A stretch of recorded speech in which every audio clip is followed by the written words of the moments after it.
Hello friends, स्वागत है आप लोग का हमारे यूट्यूब चैनल ऑनलाइन क्लासेस में। आज के इस वीडियो में हम बिहार बोर्ड मैट्रिक एग्ज़ाम 2025 के लिए आप सभी के यहाँ पर जो है रिक्वेस्ट पर सोशल साइंस का स्टार्ट कर रहे हैं आपका ऑब्जेक्टिव क्वेश्चन, जो कि 2011 के प्रश्न है आपके। यहाँ पर हम आपकी हिस्ट्री, जियोग्राफी, इकोनॉमिक्स, सिविक्स और इसके अलावा आपदा प्रबंधन से भी इस जो है मतलब PYQ में जितने भी ऑब्जेक्टिव क्वेश्चन दिए हुए हैं सारे को हम करेंगे। तो आप वीडियो को अंत तक ज़रूर देखें और अगर चैनल पर नए हैं तो चैनल को ज़रूर सब्सक्राइब करें। ओके, तो चलिए स्टार्ट करते हैं वीडियो। आप लोग को जो है मैथ, हिंदी, संस्कृत और सोशल साइंस सारा कुछ स्टार्ट कर दिया गया है चैनल पर।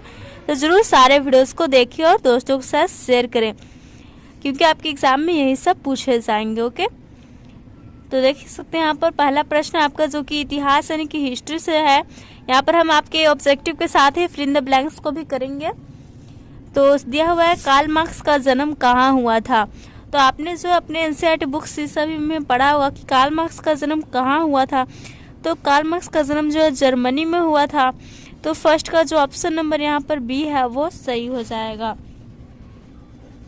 अब नेक्स्ट क्वेश्चन यहाँ पर जालियांवाला बाग हत्याकांड कब हुआ था। तो जालियांवाला बाग हत्याकांड की अगर हम बात करें तो यह हुआ था आपका 13 अप्रैल 1919 ईस्वी को हुआ था, जो कि जनरल डायर के द्वारा करवाया गया था। तो 3 का जो ऑप्शन नंबर C है यहाँ पर सही हो जाएगा। नेक्स्ट आपका विश्व में सर्वप्रथम मुद्रण की शुरुआत कहाँ हुई थी। तो अगर हम पूरे विश्व की बात करें कि सबसे पहले मुद्रण की शुरुआत कहाँ हुई, तो पूरे विश्व में सर्वप्रथम जो मुद्रण की शुरुआत हुई वह चीन में हुई थी। तो यहाँ पर 3 का जो ऑप्शन नंबर C है वह सही हो जाएगा। अब नेक्स्ट है आपका लंदन में अनिवार्य प्राथमिक शिक्षा कब लागू की गई थी। तो लंदन में अनिवार्य प्राथमिक शिक्षा जो अगर हम इस फिल इन द ब्लैंक्स पे यहाँ पर जो कि 3 प्रश्न दिए हुए इसको देखेंगे, 2 प्रश्न है। तो लंदन में अनिवार्य प्राथमिक शिक्षा जो है आपका 1870 ईस्वी में लागू हुआ था। कब हुआ था? 1870 ईस्वी में लागू किया गया है। ओके, और भूमंडलीकरण नामक शब्द का सबसे पहले इस्तेमाल संयुक्त राज्य अमेरिका के किन्होंने किया था। तो जॉन विलियमसन ने किया था। यहाँ पर हटेगा नहीं, जॉन विलियमसन ने किया था। ओके, याद रखिएगा कब किया था। तो ईस्वी की बात करें तो 1990 में किया था। तो इस प्रकार से आपको अगर ऑब्जेक्टिव में प्रश्न इतना बड़ा ना करके सिर्फ ये भी पूछता है कि भूमंडलीकरण शब्द जो है कब प्रयोग में आया, कब इस्तेमाल हुआ, तो आपको 1990 टिक लगाना है। ओके, तो ये तो आपका जो है हो गया हिस्ट्री के जो भी यहाँ पर 5 ऑब्जेक्टिव दिए हुए थे। अब हम जो है चलते हैं जियोग्राफी की ओर। तो देख सकते हैं यहाँ से आपका जो ग्रुप B यानी कि भूगोल जियोग्राफी स्टार्ट होता है, जहाँ पर हम ऑब्जेक्टिव क्वेश्चन के साथ अभी आपकी जो फिल इन द ब्लैंक्स भी करवाया जा रहा है। तो फर्स्ट क्वेश्चन यहाँ पर हमारा बिहार की पहली रेल लाइन कौन थी। तो अगर हम बिहार की पहली रेल लाइन की बात करें इसमें से कौन थी, तो हमारे बिहार की पहली रेल लाइन थी वो थी आपकी ईस्ट इंडिया रेलवे। कौन थी? ईस्ट इंडिया रेलवे थी। तो यहाँ पर हमारा इसका ऑप्शन नंबर B जो है सही हो जाएगा इस प्रश्न का। नेक्स्ट है निम्न में से कौन सा जानवर केवल भारत में ही पाया जाता है। तो ऑप्शन दिया आपका घड़ियाल, व्हेल, डॉल्फिन और कछुआ। तो कौन सा जानवर है जो केवल भारत में ही पाया जाता है। तो जो डॉल्फिन इनमें से जो दिया हुआ है केवल जो भारत में ही पाया जाता है। तो 14 का ऑप्शन नंबर B जो है सही हो जाएगा। नेक्स्ट है भारत की किस स्थान पर पहला परमाणु ऊर्जा केंद्र स्थापित किया गया था। तो भारत के जो है तारापुर में यहाँ पर पहला परमाणु ऊर्जा केंद्र जो है स्थापित किया गया था। तो 15 का यहाँ पर ऑप्शन नंबर D जो है यहाँ पर ये सही हो जाएगा। ओके, नेक्स्ट यहाँ पर क्वेश्चन है आपका कि भारतीय रेलवे को जो है कितने क्षेत्रों में बांटा गया है। तो भारतीय रेलवे को जो हम बता दें कि 16 क्षेत्रों में बांटा गया है। कितने? 16 क्षेत्रों में बांटा गया है। नेक्स्ट है बिहार में सबसे प्रमुख राष्ट्रीय राजमार्ग संख्या 2 है। तो आपको याद रखना है कि बिहार में सबसे प्रमुख जो राष्ट्रीय राजमार्ग संख्या है वो कौन सा है? 2 है। तो जो किस नाम से प्रसिद्ध है, तो जो आपका जो है GT रोड यानी कि ग्रैंड ट्रंक रोड के नाम से प्रसिद्ध है। तो इसे आपको याद रखना है। ओके, तो इस प्रकार से आपका जियोग्राफी भी समाप्त होता है। अब स्टार्ट होता है सिविक्स। तो सिविक्स यानी कि आपका लोकतांत्रिक राजनीति, ये चैप्टर आपका नागरिक शास्त्र कहते हैं हिंदी में। इसका पहला क्वेश्चन है, सूचना के अधिकार आंदोलन की शुरुआत कहाँ से हुई थी? तो सूचना के अधिकार आंदोलन जो इसकी शुरुआत हुई थी राजस्थान से, तो इसका ऑप्शन नंबर ए सही हो जाएगा। नेक्स्ट, भारत में कहाँ महिलाओं के लिए आरक्षण की व्यवस्था है?